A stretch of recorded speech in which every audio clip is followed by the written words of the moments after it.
마지막 가사 2030 부산 월드 엑스포에 지금 앞에 보이는 화면이 나오게 되면 큰 함성과 함께 미디어를 나가서 국기 비행기를 알려주시면 감사하겠습니다. 자, 우리 같이 시작해볼까요? 화면을 보면서 힘차게 불러주시기 바랍니다. 자, 같이 불러주시죠.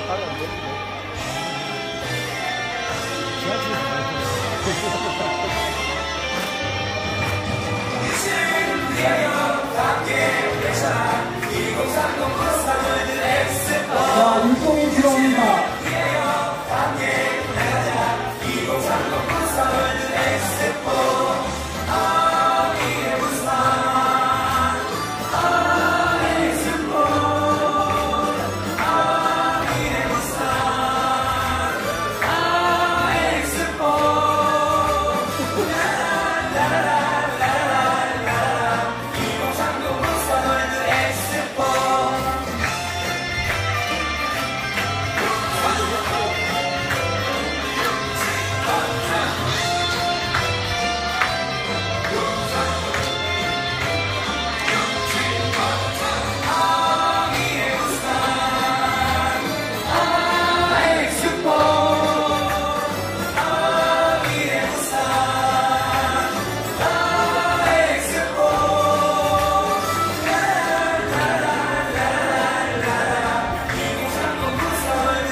자, 함성과 함께 날려주시면 감사하겠습니다. 네.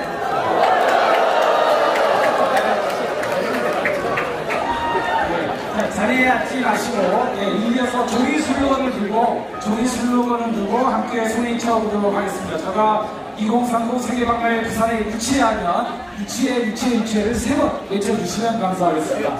자, 해보겠습니다. 2030 세계박람회 부산에 유치해! 네, 감사합니다. 네, 자리에 앉아주시면 감사하겠습니다. 우리의 영혼이 꼭 이루어질 거라 보시입니다.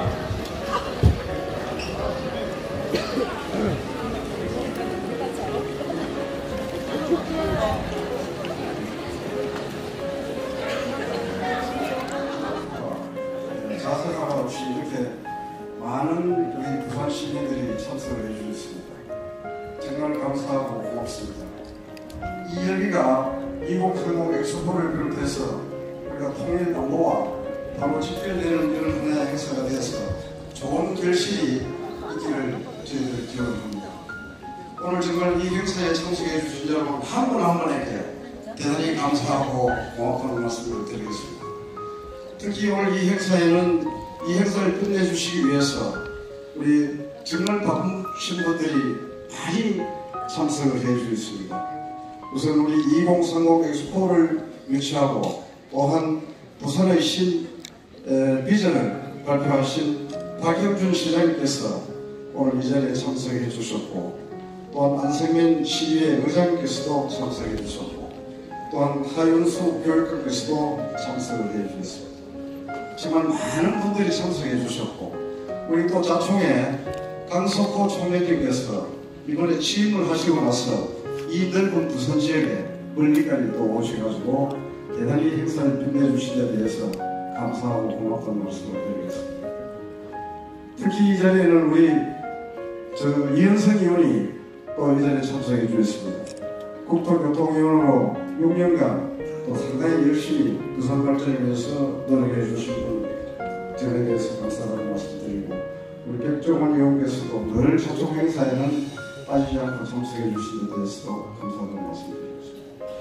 부산에 우리 제일 어르신이죠. 경제계에 우리 강병근 회장님 정말 자총 초대 회장을 받아서 대단히 열심히 우리 자총을 빛내주시고, 또한 부산 경제계에 대단히 큰 족적을 남기셨죠. 또 우리 신정택 회장님 지금 대단히 열정적으로 2030 엑스포를 비롯한 부산 발전에 큰 힘을 실어주신 부분에 대해서 다시 한번 감사하는 말씀을 드리겠습니다. 우리 김영주 자초국전 회장님도 오늘 참석해 주셨고, 김성태 회장님 또한 된다 잘 된다, 우리 양재생 회장님도 참석해 주셨습니다. 정말 이외에도 우리 우철문 부산경찰청장님을 비롯해서 많은 예비들께서 참석해 주셨는데, 일일이 제가 고명하지 못한 부분 이렇게 해서 널리 좀 이해해 주시면 감사하겠습니다. 오늘 특히 국정의 바쁜 일정 중에도 이 자리에 참석해 주신 태영호 국회의원님께 감사와 부산 자유총연맹 10만 4천여 전 가족을 대표해서 대단히 감사의 마음을 전해드립니다. 존경하는 예비 및 자총 가족 여러분, 우리는 국가가 어려울 때마다 위기 극복을 위해서 늘 선두에서 일치단결된 마음으로 자유민주주의를 수호해 나가는 국민운동단체로서 국가의 이익과 국민 행복을 위해서 늘 노력해 왔습니다. 북한의 핵 위협과 미사일 도발, 그리고 세계 열강들의 국제적 관계 속에서 튼튼한 안보가 뒷받침되어야만이 국가안보가 유지가 되고 또한 경제가 발전하는 토대가 될 것입니다. 그런 의미에서 저희는 그저 서지 않는다는 오늘의 강의 주제는 이 시대를 살아가고 있는 우리 모두에게 뜻이 깊은 과제라고 생각을 합니다. 우리 부산지구 자유총연맹 가족 10만 4천여 회원들도 자유민주주의의 수호와 안보 지킴으로서의 자총의 정체성의 부활이 되고, 또한 자긍심과 자존감 넘치는 활동으로 자유민주주의 가치 확산을 위해서 앞으로도 더욱 시민들과 호흡하면서 더욱 힘차게 달려가겠다는 말씀을 드립니다. 특히 금년에는 부산의 대전환과 재도약을 위한 2030 엑스포 유치가 결정되는 매우 중요한 한 해가 될 것입니다. 다가오는 4월 3일 엑스포 실사단이 우리 부산을 방문합니다. 시민들의 열렬한 환영 분위기와 열기가 유치하는데 결정적인 역할을 하는 만큼 여러분들의 적극적인 참여와 홍보로 꼭 유치가 되어서 더 큰 대한민국, 더 큰 부산을 이어갈 수 있도록 여기 계신 모든 분들이 한 마음을 기대합니다. 정말 요즘 엑스포 유치에 열과 성을 다하시는 박영길 시장님께 여러분 응원의 박수 한번 보내주시죠.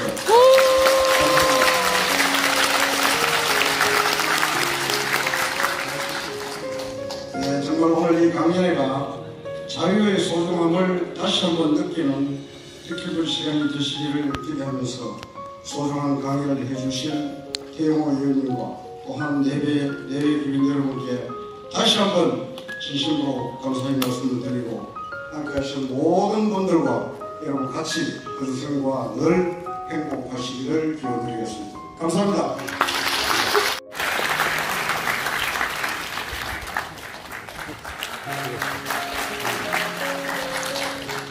제가 우리 시청 대강당에 문화 행사를 하지만 오늘같이 이렇게 한장 서 계시는 분들까지 모습을 본 적이 참 없는 것 같습니다. 감당 좀 크게 지어야 되겠다는 생각이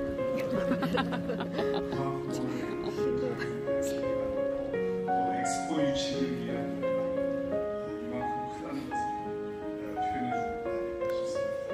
그런 좋은 행사를 해주시는 신한주 무엇보다 이 강서구 총리님께서 자초의 전국 진행을 다 보셨다 보니까 또 굉장히 드문일인데 그만큼 엑스포 유치에 함께 힘을 보태주시고, 또 지금 우리가 처해 있는 안보 정세가 만만치 않은 걸 보여주는 기회가 아닌가 싶습니다. 이 자리에 함께 해주신 게 안성민 의장님과 또 이영승 청장님을 비롯해서 감사합니다. 무엇보다도 자총을 이끌어왔을 뿐만 아니라 부산시를 이끌어오신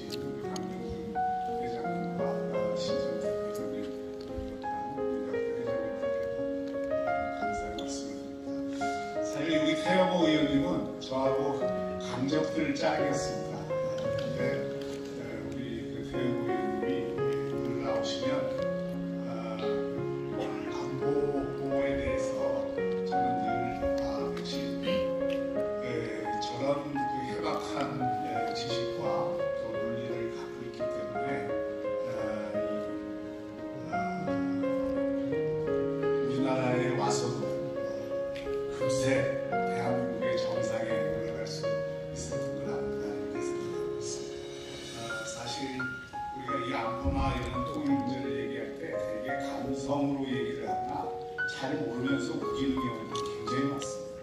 근데 이것을 정확한 이 정보와 또 논리를 가지고 또 설명을 해내고 또 그에 따른 전략을 말할 수 있는 분들은 사실 극소수에 불과합니다. 그 중에 대표적인 분이 우리 태영호 최고위원님인데 태영호 위원님이 북한도 알고 한국도 알고 전 세계도 다 아시는 분이라서 지금 뭐 북한이 어떻게 돌아가고 있는지 대한민국을 둘러싼 안보 정세가 얼마나 위중한 것인지 너무나 그것도 그냥 막연한 이야기를 하는 것이 아니라 정확한 논리와 또 전략을 담아서 말씀을 해주고 계십니다. 오늘 이 자리가 그런 시민들이 그런 지금 국제 정세에 대해서 안보 정세에 대해서 해안을 마련하는 아주 좋은 기회가 될 것이라고 생각합니다. 저는 평소에 지금 우리나라 안보 정세가 정말 만만치 않다고 생각합니다. 북한은 이럴 때 지금 핵무기밖에 없고 그 핵무기를 가지고 끊임없는 위협 전투를 피고 있습니다. 더욱 걱정되는 것은 우리 안에 이미 북한이 여러 방향, 여러 방법을 통해서 대한민국이 자유민주 체제를 흔들 수 있는 그런 기반을 구축해 놓고 있다는 사실입니다. 해방 이후 한 번도 또 6.25 전쟁 이후 한 번도 북한은 통일전 전쟁을 포기한 적이 없어요.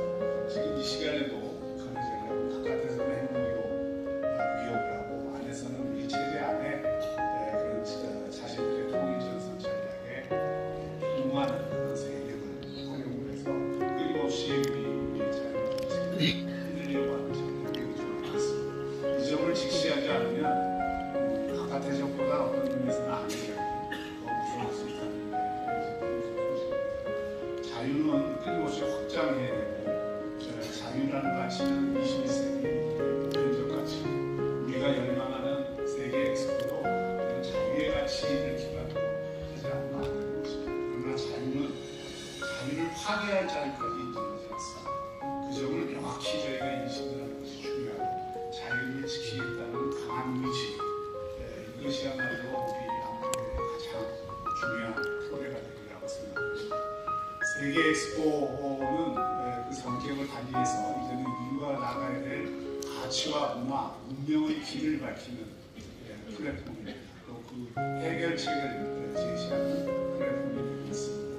그런 면에서 이 자유를 굳건히 유지하고 확대하고 보편적인 운명의 가치를 세계 인류 앞에서 앞장서 실현하고 있는 대한민국이야말로 엑스포를 유치하는 데 가장 최적화된 나라이고 또 부산이야말로 그 가운데서 자유의 상징이자 전 세계 유일한 유해 묘지를 갖고 있고 자유와 평화를 위해서 희생한 모든 분들이 이곳에 잡혀 있는 것입니다. 또 우리 부산은 30만 시민이 100만 피난민을 안은 포용과 개방과 관문의 도시입니다. 이런 도시야말로 세계 엑스포를 유치하는데 가치 측면에서 또 실제 조건의 측면에서 가장 최적화된 도시가 아닌가 싶습니다. 이런 열망을 담아서 반드시 엑스포를 유치하고 또 우리 체제를 굳건히 하고 대한민국을 세계 7대 강으로 반드시 올려세우는 그런 쾌거를 기원합니다. 오늘 이 안보 강연을 통해서 우리 모두의 안보 의식을 유치하고 엑스포 유치에 우리 부산 시민들의 열정을 다시 한번 소중한 기회가 되었습니다. 다시 한번 오늘 참석해 주신 모든 분들께 감사드립니다. 고맙습니다. 가슴으로 느끼게 해주시며 항상 한국적 존엄의 부산 강대시주가 같이 해주시는 박형준 시장님께 다시 한번 큰 박수와 들어가겠습니다.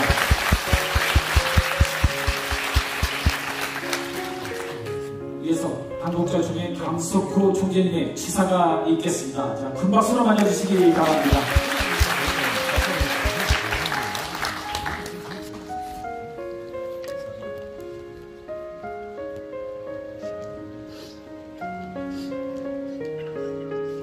네, 여러분 반갑습니다. 안녕하세요. 네, 오늘 정말 우리 부산에서 이렇게 자유총연맹 회원님들과 이렇게 만나게 된 것을 너무나 반갑습니다. 그리고 우리 신한준 회장님 참 대단하십니다. 큰 인물이십니다. 또 오늘 이렇게 바쁜 데도 우리 박영준 시장님과 또 시의 안성민 시의 의장님들 많은 분들이 참석을 하시고 또 부산의 큰 정치인으로 이제 그렇죠. 제가 우리 이현성 의원님 좀 국회에서 제가 옛날에 같이 의정활동했는데 아주 이 생활 정치의 달인입니다. 주민을 위해서는 무엇이든 험한 일이든 하시는 그런 의원님이시고 조정원 의원님 초선으로서 열심히 이현성 의원님 하시는 일 많이 배우십니다. 고맙습니다. 오늘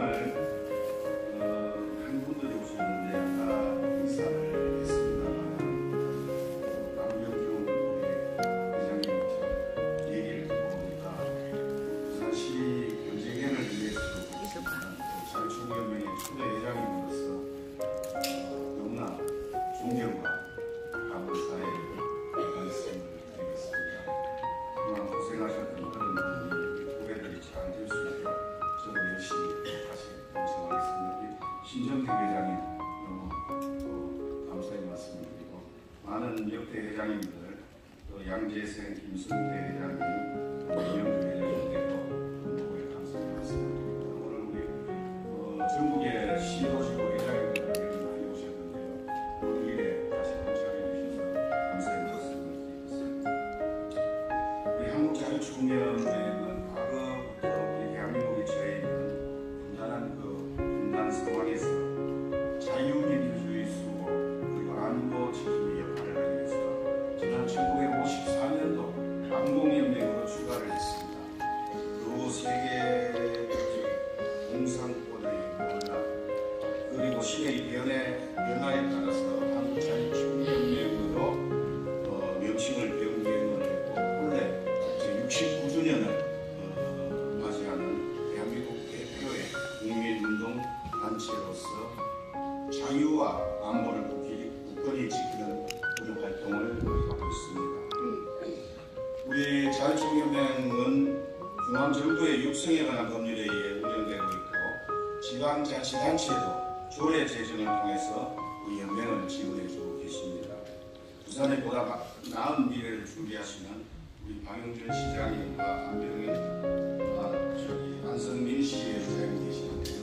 얼마 전에 아까 차를 타고 오면서 우리 신현준 회장님께 말씀을 드리니 리모델링비를 우리 부산시 지구 건물비를 또 이렇게 해주셨다고 하는데 이 자리를 감사의 말씀을 드리고 내년에도 우리 부산시 자유총연맹 지구에 더 많은 예산과 또 우리 의회 의장님은 닦지 마시고 그대로 잘 통과해 주시기 감사합니다. 그러면 박수를 쳐주십시오. 이렇게 하려고 했더니 큰 박수가 나왔습니다. 기대해 보겠습니다. 자, 지금 우리 대한민국에는 체제로 인한 갈등의 불씨가 많이 이어져 가고 있습니다. 이 반공적 민주주의 체제를 유지하려는 그러한 생각과 이에 반대로 대처하는 그런 체제를 수립하려는 생각과의 그런 갈등 체제입니다. 하지만 우리가 분명하게 알아야 될 명제는 대한민국은 세계 유일의 분단 국가라는 그러한 점입니다. 3대째 공산 세속 왕조를 유지하면서 핵과 미사일로 국제사회와 대한민국을 위협해온 북한과 대립하고 있다는 그 현실에서 설득의 이러한 장기간은 우리 사회의 자유와 안보의 보장에 치명적인 결과를 초래할 수 있습니다. 그리고 우리 자유총연맹의 정체성은 바로 민주주의 수호와 안보 지킴의 역할에 앞장서는 것입니다. 자유와 안보를 굳건히 해서 모든 국민이 존엄과 가치를 보장받으며 안락하고 만족스러운 삶을 살아갈 수 있도록 돕는 이념적 단체입니다. 이 이념에서 기인하여 지역 사회에서 봉사활동 등을 통해 사회적 약자의 생활 안보에 적극 나서고 있는 것입니다. 저는 이런 자유총연맹의 정체성을 분명히 이해하시고 이 자리에 계신 여러분들 모두 자부심을 가져야 할 것이라고 다시 한번 여러분께 강조드립니다.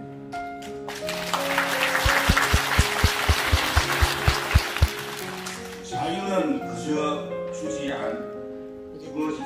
않는 오늘 배영호 위원님의 강연 제목인데요. 대한민국은 자유민주주의 국가, 개인의 권리와 자유를 보장하고 있습니다. 하지만 이러한 자유와 권리를 누리기 위해서는 국가의 법과 규정을 엄중히 준수해야 하며 이를 지키기 위해 노력하는 등 헌법적인 절차를 따라야 합니다. 다시 말해 자유는 그저 주어지는 것이 아니라 개인과 집단의 노력과 책임이 확고히 따라야 한다는 것입니다. 지난번 제가 대통령님께도 보고를 드릴 자리가 있어서 말씀드리겠습니다.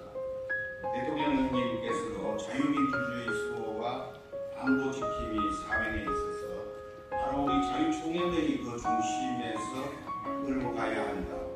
또한 우리 연맹의 역할에 대한 큰 기대감과 분명한 자유총연맹의 기능 회복과 조직의 정상화를 명하셨습니다.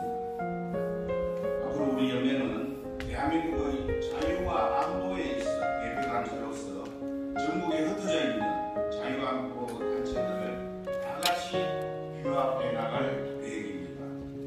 그리고 자유민주주의 수호와 안보 강화, 자유로운 시장 경제체제의 안정화를 위해서는 자유민주주의를 저해해야 되는 그 어떤 세력에 대해서도 당당하게 우리의 목소리를 내야 할 것입니다. 여기 계신 여러분, 다 그렇게 하실 수 있겠습니까? 네.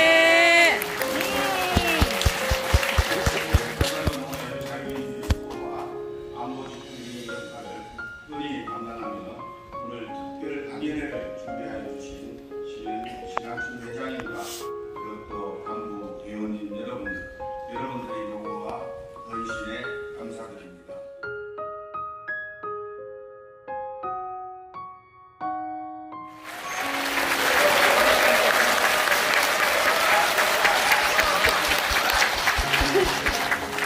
제가 평균 이 부산에 한해 한 여러 내려옵니다. 여러 행사들이 있어서. 근데 어떻게 일이 계속 스틀릴 거였는지 여기 와서 하룻밤 자고 가는 그때는 한 번도 없더라고요. 그런데 이번에 신한준 그 회장님께서 이번만은 꼭 내려와서 부부동반에서 하루 종일 쉬고 올라가라. 그래서 이번에는 제가 듣기 열심하고 그렇게 하리라라고 약속했는데 내일 또 갑자기 저희 당에서 새로운 당 지도부가 내일 새벽에 전주에 민생행보의 첫 일정을 하니 무조건 올라오라. 그래서 또 오늘 끝나자마자 호텔 다 취소하고 또 서울로 돌아가게 됩니다.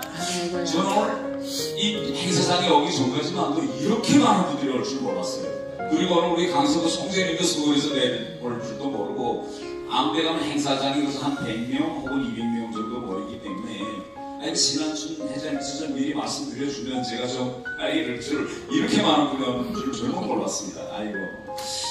저는 오늘 부산에 와서 이런 얘기를 좀 먼저 해보고 싶습니다. 제가 계속 부산에 올 때마다 느끼는 건데 이 부산이라는 것이 정말 우리의 지난 역사에서 또 오늘 우리 주제가 자유는 거저 주어지지 않는다 이런 건데 이 우리 국민들을 위한 이 자유를 지키는 데서 부산이 정말 아주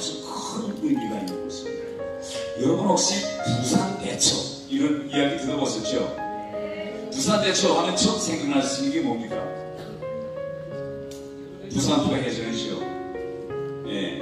그런데 여러분 혹시 여기 앉아 계시는 분들 속에서 1950년 6월 25일 한국전쟁이 일어난 그날 저녁 이 부산에서 어떤 일이 일어났던지 아시는 분 계십니까?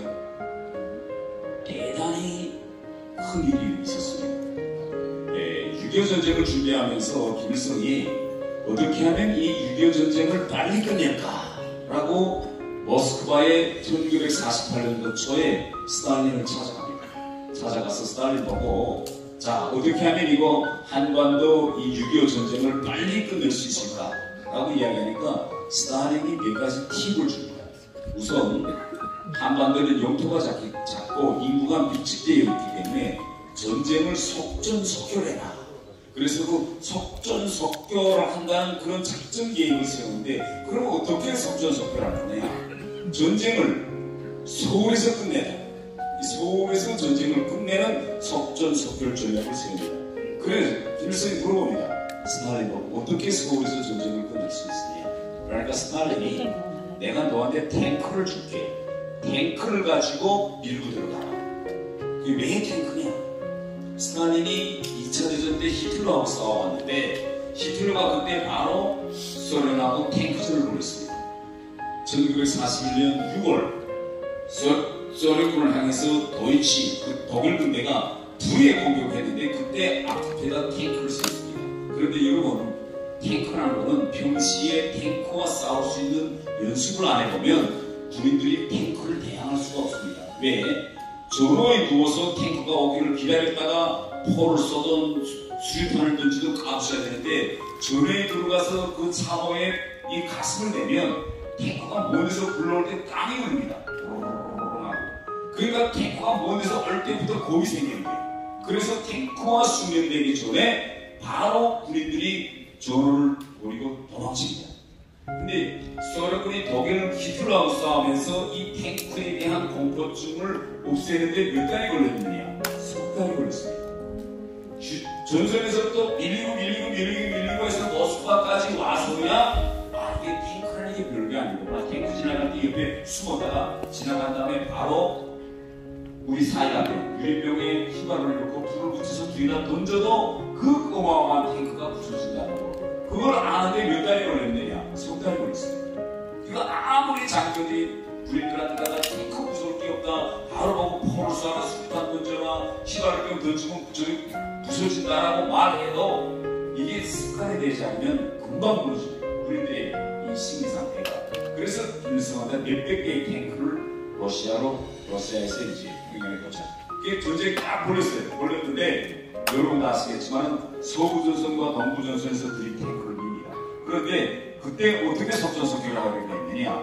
1차로서 모든 한국군의 국방군을 서울의 강남, 지금 한강 이남이죠. 강남 지역에 몰아놓고 여기서 섬멸한다. 그러면 서해에서 내려오는 북한군은 강북을 먼저 점령하고 강북에서 기다리고 두 번째 무력은 어디서 들어오느냐? 바로 동쪽에서 춘천, 홍천교선에서 내려와서 서울로 들어오는 것이 아니라 수원으로 내려가게 있었습니다. 수원에 왜 수원이냐? 수원에 내려가서 거기에 제일 큰 비행장이 있었거든요. 그 수원 비행장을 차지하고 그때부터 수원 쪽에서 서울을 올려밀고 강북에서 내려밀어서 수도권에서 전쟁을 끝낸다. 근데 이때 두 가지 변수가 존재합니다. 만에 하나 미군이 맥어더 사령관이 미군을 일본에서부터 부산에다가 상륙시키면 그러면 어떻게 할 거냐? 이런 문제가 제기됐습니다. 그래서 그때 스탈린이 뭐라고 하는가 하면 잘 훈련된 특전사 1000여 명을 배를 타고 이 부산에다가 전쟁 첫날 상륙시켜서 이 부산을 점령하면 메가더가 차마 올 생각을 못할 거다. 이렇게 생각했습니다. 그래서 6월 25일 날 아침에 북한이 1000톤짜리 배에다가 특전사 600명을 싣고 몰래 내려왔습니다. 내려와서 바로 여러분이 지금 우리가 강의하는 여기서부터 몇십 킬로미터 떨어진 곳에서 대기하고 있었습니다. 저녁이 되면 부산에 상륙한다. 그런데 이때 아주 특이한 일이 하나 일어납니다. 혹시 여러분 아시는지 모르겠는데 네이버에 우리가 들어가면 대한해역전투라고 하면 나오는 일입니다. 그때 어떤 일이 기적 같은 일이 일어나는데 그때 우리나라의 해군에 함선이 없었어요. 함선이 없었는데 그때 우리 해군 제독이 뭐라고 말하는가 하면 무조건 우리나라에도 함선이 있어야 되겠다. 그런데 배를 우리가 묻지 못했으니까 미국에 가서 다 쓰고 화철로 보이는 배를 하나 이제 구입합니다. 그게 한 280톤 정도 되는 배인데 그 배를 구입해가지고 언제 떠나느냐. 전쟁이 일어나기 전 1949년 12월 달에 그 배가 미국에서부터 떠나서 하와이를 거쳐서 여기 부산에 도착한 게 언제냐? 1950년 5월 달에 도착해요. 그 5월 달에 도착한 배에다가 그 다음에 함포를 넣고 그 배가 우리나라에서 백두산호라는 건데 그 해가 처음으로 거기다가 함포라는 걸 싣습니다. 그리고 고사총을 싣고 그런데 포탄이 없어서 제발 훈련도 못 해보는데 그 배가 어디 있었냐? 바로 지에 있었어요. 그런데 6월 25일 날 어떤 기적 같은 일이 일어나느냐? 그 배가 지에서 떠나서 밤에 쭉 지금 부산으로 오다가 이상한 수송선이 이 부산으로부터 몇십 킬로미터 떨어진 곳에 있는 걸 발견합니다. 우연히. 저는 아실 때 이게 우연일까 아니면 하늘이 준 신의 정말 기회일까라는 건데 그 배가 오다가 이상한 수송선이 바다에 떠있기 때문에 야, 너 누구냐? 라고 물어봐요. 교신을 해. 누구냐? 응답을 안 합니다. 이상하다. 저렇게 큰 배가 왜 올라가지 않을지. 그래서 우리 해군이 가까이 다가가니까 그때 북한군이 오픈했습니다. 아, 이게 북한군이 왔다는 걸 한국 해군이 알았구나. 그래서 배가 다가오는데 먼저 거기다 대고 중기관총 사격을 합니다. 그래서 우리 해군이 이게 이상한 배로구나 하고 그때 쏘아보지도 못한 함포 배에 있는 오사포를 가지고 그 배에 쏩니다. 그러니까 북한군이 그때 이게 해군이로구나 이 배가 하고 뒤로 훅해요. 그런데 제가 지금 그때 그 배에 타던 분들이 모두가 쏠 줄도 모르고 친구들 쏠 줄도 모르는데 그 북한군 군함을 따라서 쫓아서 몇 시까지 가냐? 그 다음날 이 6월 26일 새벽 1시까지 쫓아가서 그 배가 어디까지 갔느냐? 쯔시마와 우리 부산항 대한 해역까지 갔는데 거기서 포를 한 방 날렸는데 어떻게 그게 북한군 배가 맞았습니다. 그래서 그 600명을 태웠던 북한 특전사 상륙 카데트 600명을 태웠던 그 배가 6월 26일 새벽 1시에 바로 부산에서 떨어지지 않으면서 바다에 가라앉았어요. 이런 일이 있었습니다. 만약 여러분 우리하고 지금 생각해 봅시다. 그때 당시 이 부산의 대다수 군인들, 경찰, 전쟁이 일어난지도 몰랐어요. 대단히 시내가 평온했습니다. 만일 8시에 그때 그 북한군 상륙전이 부산항에 내려서 생각해보세요. 600명의 북한 특전사가 총을 들고 온 부산 바닥에 깔려있더라면 이 부산은 6월 벌써 25일 저녁에 북한군에 점령돼요. 그런데 그 배를 바로 우리 백두산호가 이 부산에서 얼마 멀지 않은 곳에 가서 격침시킵니다. 그래서 미군이 에버더 장군이 이 부산항을 통해서 미 8군을 상륙시킬 계획을 바로 이 부산에서 6월 25일 저녁부터 6월 26일 새벽 1시 사이에 여기서 거대한 기적 같은 일이 있었습니다.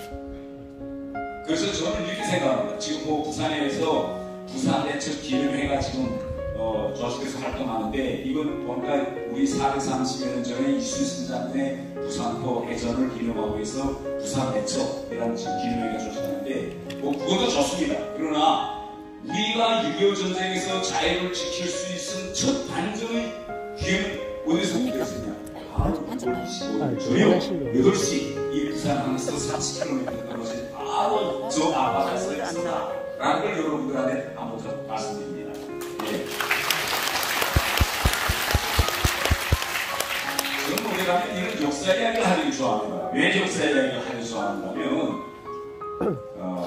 여기 우리 박원환 영국 대사님도 지금 와 계시지만 영국 사람들은 이 역사에 대한 이야기, 역사 공부를 대단히 많이 합니다.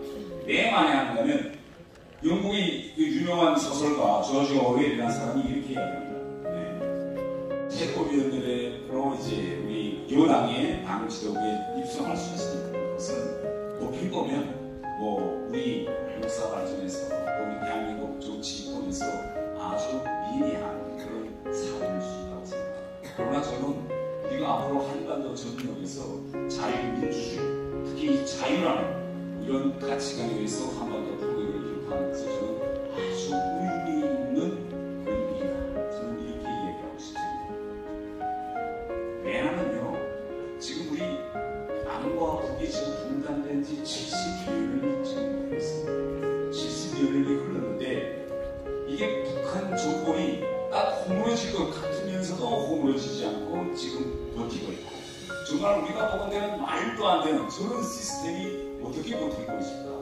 저 시스템을 빨리 우리가 통일해서 자유민주주의, 우리가 누린 이런 자유를 다 함께 누리게 할 수는 없을까? 이런 문제를 우리가 많이 지금 고민해 볼 수 있겠는데요. 지금 북한에서 많은 사람들이 북한을 떠나서 이 대한민국으로 오고 있습니다. 대한민국이 말도 지금 34,000명에 해당한 탈북민들이 지금 북한 정권을 떠나서 여기에 와 있습니다. 제가 올해 62년생인데 61살인데 제가 61년 동안을 살아보니 제 인생에서 북한에서도 살아보고 덴마크, 스웨덴, 영국, 유럽에서도 살아보고 지금 대한민국에서도 살아보면서 제가 이거 어떻게 하면 우리 한반도 통일을 이룩할 수 없을까? 갈라진 이 민족의 통일, 과연 이게 가능할까? 이걸 제가 대단히 많이 고민하고 있는데 여러 방법이 있겠지만 그 중에서 가장 중요한 방법은 우리가 그 시스템을 유지하고 견지하고 있는 엘리트층의 마음을 우리가 잡고 돼요. 그렇지 않아가지고서는 한반도 남북의 통일이 이루어질 수 없습니다. 그러면 우리한테 북한 엘리트층, 그 기득권층의 마음을 얻을 수 있는 그런 힘과 또 우리의 능력이 있느냐 없느냐 라는 걸 우리가 들여다볼 때 당연히 우리한테는 그런 힘이 있습니다. 우리가 어떤 일을 어떻게 정책적으로 이 문제를 접근하는가 라는 걸 우리가 잘 보면 이것이 가능합니다. 지금 우리 한국에 34,000명의 탈북민들이 있고, 제가 영국에서 군비했거든요. 우리 바바나 대사님이 계시지만 영국에요 탈북민들이 한 몇 명 있는 줄 아세요? 영국 뉴멀던이라는 데 지역에 가면 거의 한 1,000명 되는 탈북민들이 살고 있습니다. 완전히 구청에 가면 우리 한국인들과 탈북민들, 중국 조선족 이 세 개의 코리안들이 한 곳에서 모여 살고 있습니다. 그러면 왜 이렇게 북한을 떠나서 한국에 오고 북한을 떠나서 중국을 통해서 영국으로 지금 많은 민족의 이동이 지금 이어지고 있는데 중국에만 지금 북한을 떠나서 나와 있는 탈북민들이 몇 명 정도가 되는가면 한 20만 정도가 지금 나와 있습니다. 아이고야. 20만 정도가 나와 있습니다. 근데 이 그들 중에 대부분 나와서 일주만 정도 살면서 돈도 벌고 뭐 쌀도 식량도 얻고 하면 다시 안압과 두만강을 넘어서 북한으로 갑니다. 가서 또 살다가 돈이 떨어지고 이러면 다시 또 안압과 두만강을 넘어서 중국에 와서 돈을 좀 벌다가 또 벌면 다시 들어가고 이렇게 나왔다 들어갔다 하는 사람들이 한 유동하는 인구가 한 20만 됩니다. 만약 중국에 나와 있는 이런 탈북민들, 이 20여만이 되는 이 탈북민들이 지역에 온 34,000명의 탈북민들처럼 굳게 마음을 먹고 중국을 떠나서 더 많은 사람들이 대한민국을 찾아오게 만들면, 이런 민족의 거대한 흐름을, 이동의 흐름을 만들면 북한 김정은 정권 절대 배경 못합니다. 그러면 어떻게 이 흐름을 만들 것이냐? 이게 아주 중요한 문제예요. 제가 2016년에 대한민국을 찾아서 한국에 왔는데, 한국에 오니까 이제 그때 국정원 안가 있었습니다. 안가 있었는데 청와대, 국정원 이런 데서 많은 분들이 나와가지고 어떻게 하면 이 분단된 우리 한반도를 통일할 방법이 없을까요? 제가 저한테 이렇게 문의합니다. 그래서 제가 방법은 매우 간단합니다. 쉽게 통일하는 방법이 있습니다. 리포트. 그게 무슨 방법입니까? 그래서 제가 저처럼 북한에 공직에 있던 사람 한국에 왔을 때 대등한 공직을 주는 법을 만들어서, 북한에서 제가 공사하다가 왔거든요. 그러면 한국에 왔을 때 공사도 대우를 해주고, 북한에서 친북 공문을 하다가 왔다 갔다 하면 우리 친북 공문에 해당한 대우와 일자를 해주고 이렇게 대등한 국수를 주기 시작하면 북한의 엘리트층이 무너지고 여기는 져요. 이렇게 이야기합니다. 그러니까 청와대에서 나왔을 때 저도 있다가 우리는 자유민주주의 시스템이기 때문에 그런 법은 특정 사람들에게 특정한 대우를 해주는 그런 법은 만들 수 없습니다. 그러면 두 번째 방법은 뭐냐? 바로 이 한국을 찾아온 탈북민들이 여기서 성공적인 삶을 살아가서 성공 스토리를 우리가 많이 만들면 그 내용이 다시 북한으로 들어가서 북한 사람들이 마음이 흔들리게 해야 됩니다. 저와 저희 집사람이 야 이제는 너는 북한에서 못 살겠다. 이제는 자유를 찾아서 북한을 떠나자 라고 결심한 때부터 한국에 오기까지 한 몇 년 걸렸을 거예요. 여러분 생각해요.